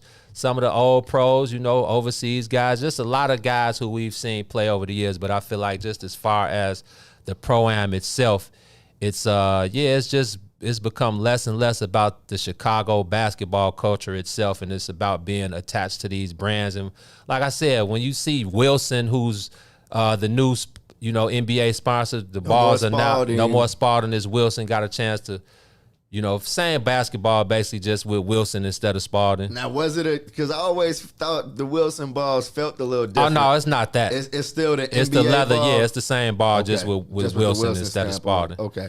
Dreamville. Where's J. Cole? I didn't hear any Dreamville involvement. How were they involved yesterday? Well, from what I'm hearing, and I'm gonna keep my sources unnamed. Oh, it's all good. But J. we Cole, know that is real when it comes. J. Cole wants nothing to do with anything but the music as far as Dreamville is concerned. When it comes to the brand, because that's who he is. Because I told my source, I'm like, well, man, if J. Cole doesn't, first of all, if J. Cole doesn't show up at the Pro-Am, let alone J. Cole needs to play in the Pro-Am. Why not? If you're going to play in the African League, then why can't you come play in the Pro-Am? Album rollout time. Right. And it was a gimmick. But now that I'm hearing what I'm hearing, my boy is basically saying J. Cole wants nothing to do with anything Dreamville. He lets the executives handle anything that doesn't have to do with the music. And then my guy also said that J. Cole doesn't want to be embarrassed. Because like I said, you'll run up on one of these guys that you don't know, and they'll make you look like a fool on that court. That's already pretty embarrassing. If you don't want to hoop because you're going to be embarrassed, when your whole kind of thing is I'm an ex-hooper. I played at St. John's and all of this. All right. Friday Night Lights. I'm working out with Chris Brinkley and Melo. He just played the NBA Africa, G. So Shy League is too much. So my man just told me that Cole ain't on none of that. All he's worried about is his music. He has nothing to do with this Pro-Am. And okay, it made more sense to me Then why is Dreamville involved? There you go. Because they needed to be attached to something. Then my guy said that Dreamville actually wanted Wilson to fall back and not do this year. They wanted to give it a whole year, get themselves going, get Wilson back in the market. But Dreamville was like, no, we running this right now. And that's weird because who are the Chicago artists? Omen performed at halftime yesterday. And I know him, yeah. Omen, he signed to Dreamville, Chicago guy. I missed his performance because I was in the locker room with one of the teams just chopping it up with the guys. So when I came back, Omen was finishing his performance. So I didn't really get to hear it. He's cool, but it's like, I get it. He's a Chicago artist affiliated with Dreamville, so I get it. But Dreamville is J. Cole. I know J.I.D., Boz, and Ari Lennox, but yeah, it's Dreamville equals J. Cole. Do us a favor, do us a solid and let Ari Lennox come do a free show. Like, me and my girl would be lined up for that one. That would be a solid dream. Maybe they have that up their sleeves. Maybe they got J.I.D. and Boz or somebody coming soon. But I said Ari Lennox. Well, even Ari Lennox, I feel like if J. Cole isn't there, then the Dreamville collaboration is like period. And that's not even, it's just the facts. And I think J.I.D. he performed at the city championship at the Armory. Okay. He did perform at that. I was there? Yeah. Remember we were talking to Will Bynum at the time when he performed. Okay, yeah. I wouldn't know. Yeah, but no. Dreamville equals J. Cole, bro. 100%. And I like J.I.D., bro.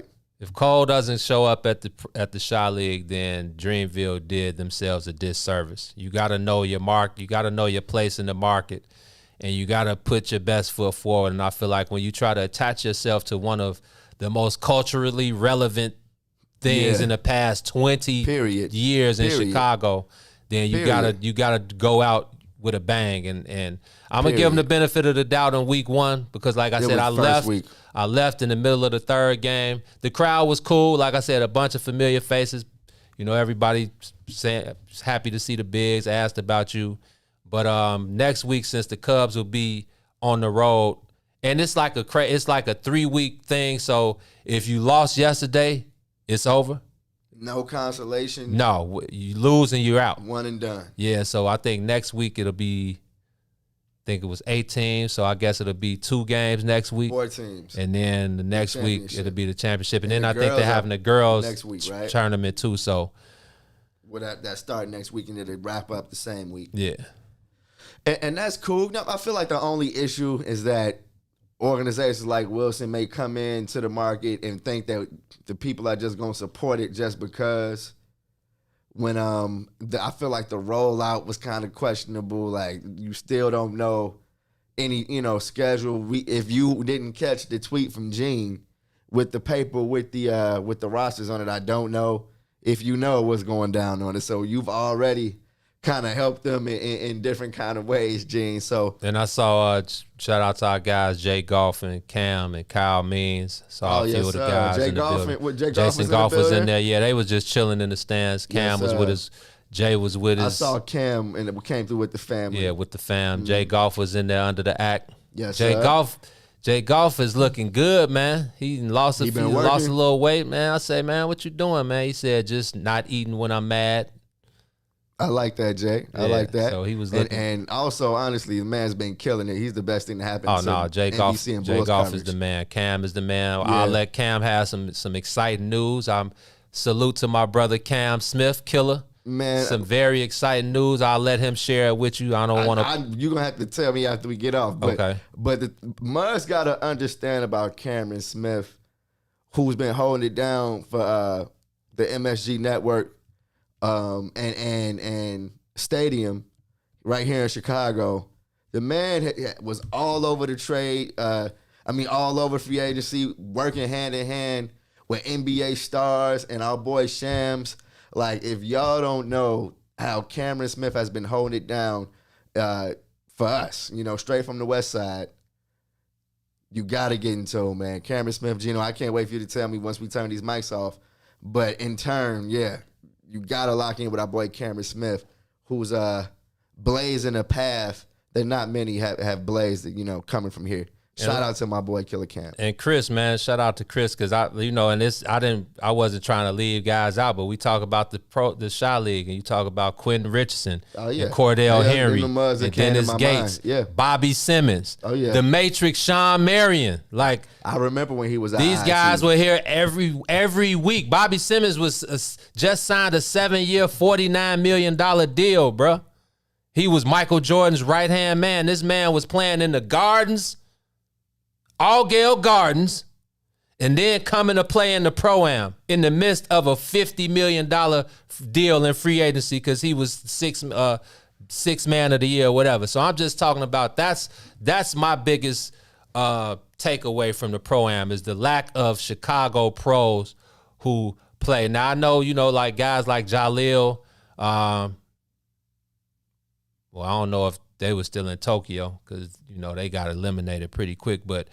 And I didn't mean to just throw Jaleel's name out there like I was coming at him because I love Big Ja. But, just the lack of the Chicago pros not being front and center at the Pro-Am, showing these young kids who look up to them that they're right there. You can touch them. They want to be able to see you. Seeing you on TV is cool. Shout out to Taylor for having the free camp up north in this old neighborhood. Stuff like that is needed. But I feel like the Pro-Am, like I said, is such a part of Chicago basketball history. And especially when you see these big brands attached to it, I feel like it should be so much better. But then again, like you said, T, these are people who are not part of Chicago. And then, they have Chicago people on the staff, but I don't think the people that they have on the staff are decision makers, man. They just workers. Not surprising at all. And when I saw it yesterday, I'm like, who do I need to talk to let them know how much better the bigs could make this? And we have a team of people that's like, with a budget, because we ain't doing nothing for free.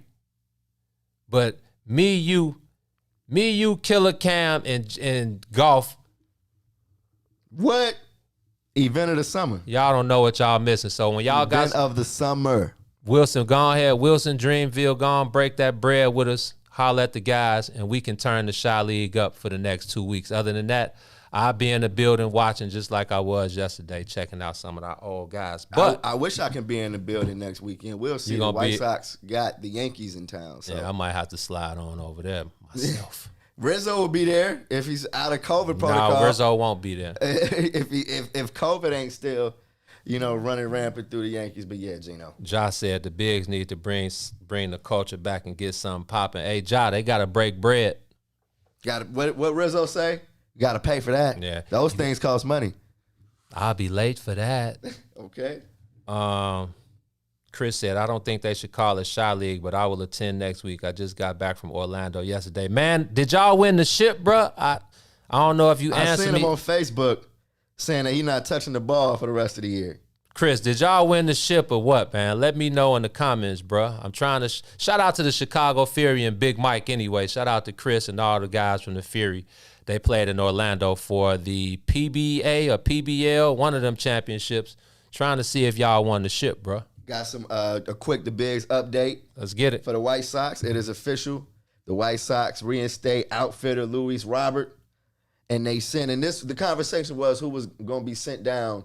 Was it going to be a bullpen arm? Would it be somebody like Goodwin?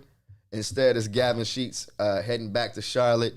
Is he number 32? Number 32. Right. And they released outfitter Luis Gonzalez. So Luis Robert, 24 years old. He's back in the fold on the south side, y'all. Let's go. And I can rock my number 88. I can't front. I got a list number 88? Number 88. I got a list of cats because I jumped back in the jersey game. But I got a list of cats of jerseys who I wanted. And Luis Robert, a.k.a. the fastest man in the world. That's kind of a nasty number for baseball, man. It looks good on his jersey. You know what I mean? It looks good on him. With the speed of a wide receiver, I guess. He looks like a tight end / wide receiver out there. But, Gene, 88 looks good on the White Sox jersey. I feel you. It caught me kind of by surprise because, you know what I mean? I'm thinking 30-something, But it was 88. And I can't wait to see him back in action. holding down center field. Shout out to Adam Engel, Billy Hamilton, everybody who's played center field for the White Sox. It just wasn't an issue. Like, those guys truly filled in just in great fashion, Gino. It wasn't any center field blunders. Billy Hamilton was actually out there making web gems, bro. So they held it down for their guy. He's back. Shout out to Luis Robert. Chris says that the Chicago Fury did win the ship and they brought it back home. Undefeated. So shout out to the guys, man, for going down to Orlando, representing the crib and bringing that trophy back home. Shout out to Big Mike Williams for getting his first league title. I don't know what league, ABA, PBA, PBL, what league it was, but shout out to the Fury for going down there and handling that business. Also, Lonzo Ball's deal is official, ain't it? Got that in the wee hours. And you know what, Gene? The tampering investigation that's surrounding that, we'll talk about that on Wednesday, because I'm almost certain they'll have like some type of decision by then. I don't know if by then. I saw that it took the NBA a month to investigate the Milwaukee Bucks situation. Was it Bogdanovich last year? Mm-hmm. So maybe around the same time, but I will know more about what's going down. But yeah, it was kind of funny how they sent that. What was it, after midnight, close to midnight after we got the Lonzo Ball news? They even sent the tweet out in the wee hours. So that was definitely, we can sneak this one in while they're sleeping real quick. But yeah, officially, Lonzo Ball is a Chicago Bull. Man, get off the tampering jive, man. If that's the case, everybody would be brought up on tampering charges. LeBron does this year in and year out. But LeBron is above the law. Yeah, he is. At a level that these people never saw. You know what I mean? As far as, his pull in the league. I feel like the biggest thing with that, and this is all I say on it right now, is that I totally feel like it could have been avoided. You know what I mean? If the deal was already in place, why you had to be so thirsty to announce it? You know what I mean? It couldn't even be finalized on that day. I feel like this is a lesson that everybody involved has to learn, whether it's the agents that are leaking it, because I feel like that's how we get this, is that the agents leak it to set the market. That has to come to an end. You know what I mean? It's going to cost the Bulls draft picks when they didn't have to. And they already don't have any draft picks, so I don't know what this, if it comes back that the Bulls have any type of, if they have to get regulated on, then I don't know what. I'm pretty sure it's going to be more than a slap on the wrist. But yeah, Gino. NFL Pro Football Hall of Fame.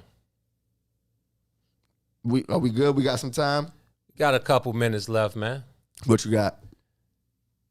Yesterday, we had, 6 players and a coach? Was it 7 players? I know it was Peyton Manning, Megatron, Charles Woodson, Drew Pearson, John Lynch, and I'm missing somebody else. I know I'm missing somebody else. And I know that Tom Flores, the old coach of the Oakland Raiders and the Seattle Seahawks, got in too. I'm missing one person. If somebody out there let me know who I'm missing. But, shout out to those guys. Today, I didn't get a chance to listen to the speeches. I know I want to hear Edgerrin James' speech. I want to hear Peyton Manning's speech. But next year, man, next year's class, I know you want Jimbo Covert. Shout out to Jimbo Covert, offensive lineman for the 1985 Super Bowl champion, greatest NFL team of all time, Chicago Bears. Jimbo Covert gets his day in the NFL Hall of Fame. But you have a question for Chicago fans and football fans in general. And next year's class, man. We first ballot Hall of Famers that went in this year were Charles Woodson, Troy Polamalu, Peyton Manning, and Edgerrin James, all very deserving. There's one name that I'm interested in when we look at the next class of would-be first ballot Hall of Famers. The conversation that has been going on ever since this guy left the Bears, and subsequently the NFL with retirement. Number 23, Not for the Bulls, for the Bears. Good old Devin Hester, you are ridiculous. He's up for Hall of Fame induction. And I feel like we have to kind of start talking about it now, because if the conversations that have preceded this are any indication of the path that's in front of Devin Hester as far as Hall of Fame induction goes, it's going to be tough. Now, are you asking, is Devin Hester a first ballot Hall of Famer? Absolutely. Because I think he is, Gino. First ballot Hall of Famers are reserved for the absolute best at their position. Now, his position was return specialist, right? Well, he was drafted as a cornerback from University of Miami, converted to a wide receiver 2 years into his, after he became a kick returner, because you want to use his speed on offense. But he was primarily used as a punt returner and kickoff returner.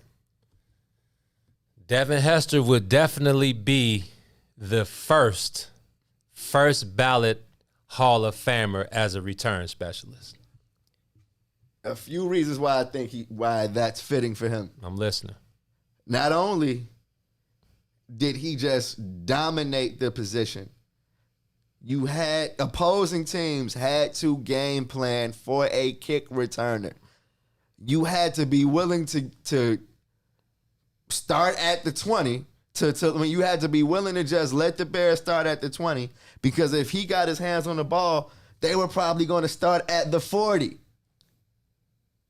Then on punt returns, we just not kicking it to him at all. I don't care what the field position is. I need to stop this man from scoring. Yeah, just kick it out of bounds. Because if he touches it, the chances of him going to the house, not just good starting field position. Yeah, the house.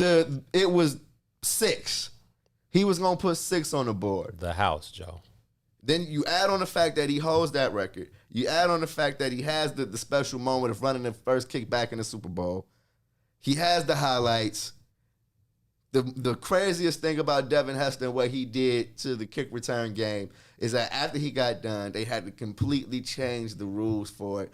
It is no longer a factor in the game. Like, a Devin Hester can't exist in the NFL anymore. Because they moved the ball up 10 yards, and I can just kick it out through the end zone without even having to worry about a run back. So Devin Hester is the greatest, and he is the last. Nobody ever did it like him. There is never going to be another Devin Hester. He is, without question, the greatest special teams player that football has ever seen. He is a first ballot Hall of Famer. For me, being part of a committee, I know how it works. So for me, it's all about what the committee values. And like you said, Devin Hester was drafted as a cornerback. He was turned into a wide receiver, which is technically his position. And he scored. Well, they said, but they think he's trash as a wide receiver. There's no question about it. He was trash as a wide receiver, But again, but at the same time, he was a converted wide receiver. Right. But I'm with you. I feel like there's just no way. If not first ballot, he's a Hall of Famer, no doubt. First ballot, that's different. He would be the first. Like, I think there's a place kicker and a punter who are in the Hall of Fame, and neither one of those. Vinatieri, I think he's going in. Yeah, but you got to be 5 years removed from the league before you can be on the ballot for the first. Before you can be eligible. But how long has Peyton Manning? It's been 5 years? It's been 5, yep. That's crazy. He should have went in the year after he got out. Period. Changed the rules, huh? Yeah.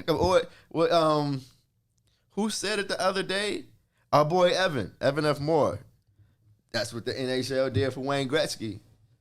Yeah, I mean, they like, now you're going into the Hall now. Move the needle. The great one. Yeah, I mean, so I feel like the argument against Devin Hester is the fact that he wasn't special in any other aspect of the game, but he completely, ran. It didn't matter. Name me another kick returner that was as impactful. I know you got Dante Hall. No. Who else? None. Deion Sanders. Yeah, but Deion was a lockdown corner. Yeah. I mean, Deion was lights out as a return guy. But First of all, shout out to Primetime. It's his birthday today. Coach Prime. Yeah, the Cincinnati Reds tweeted out because he played for them. Yes, sir. And I was like, look at this man. Got the Reds telling him happy birthday with a picture of him in the jersey. Yeah, man. But yeah, so going to be interesting.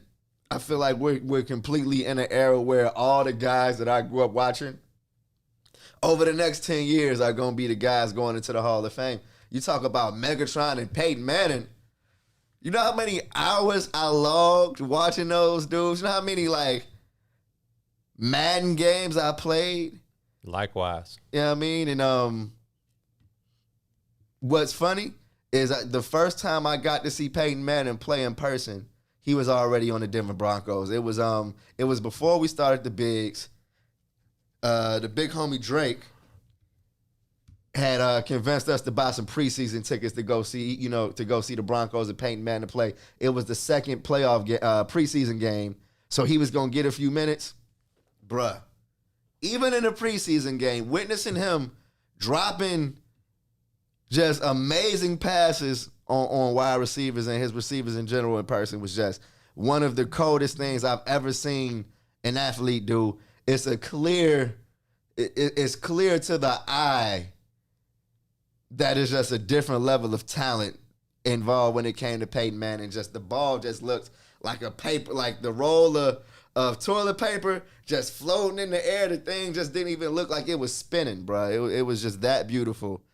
But then when you talk about his coach career, we don't have to talk about this Super Bowl win because it came against the Bears. Yeah, we know that. But everything about Peyton Manning and Edgerrin James and Charles Woodson and Troy Polamalu, they are Hall of Famers in every sense of the word. Definitely congrats to them. Shout out to all of those guys. I need a grill. I wish I had a grill to show love to Edgerrin James today. The way he used to get down and with the gold fronts on Sundays. Miami's finest, man. Yes, sir. We will see about Devin Hester, man. I hope he is a first ballot Hall of Famer. He's more than deserving.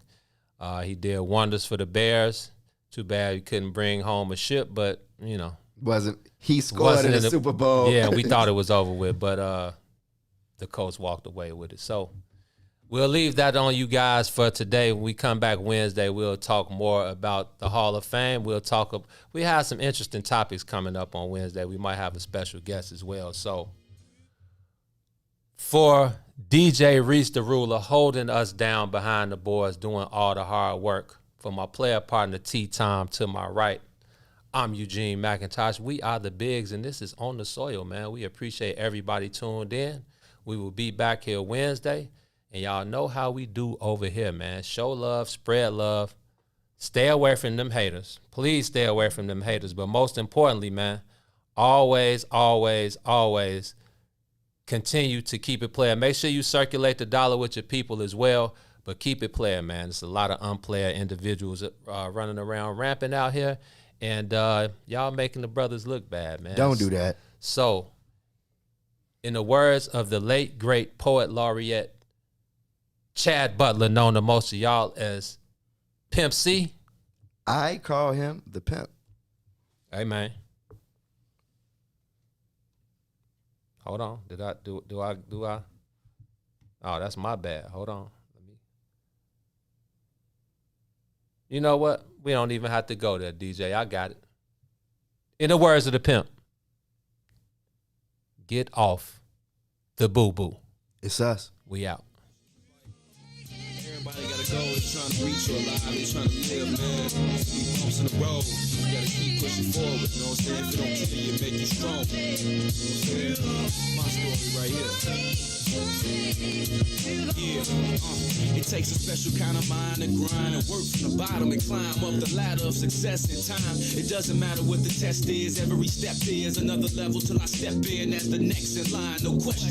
I'm considered one of the best, my whole life invested in, holding mics and sketching rhymes, you guessed it. More mind, still restless, yes, even pressed up my records on my own dime. As many battles I blew breath in, and open mics I blessed, I'll never be labeled an overnight success. Passing out CDs, doing shows for free, then jabbing Bo to E so that my soul could speak over these soulful beats that's so cold to me. Like the breeze in the shower, we be posted deep. All the prices that I paid, the sacrifices I made, it'll all come to life one day, someday. Wait and see, someday,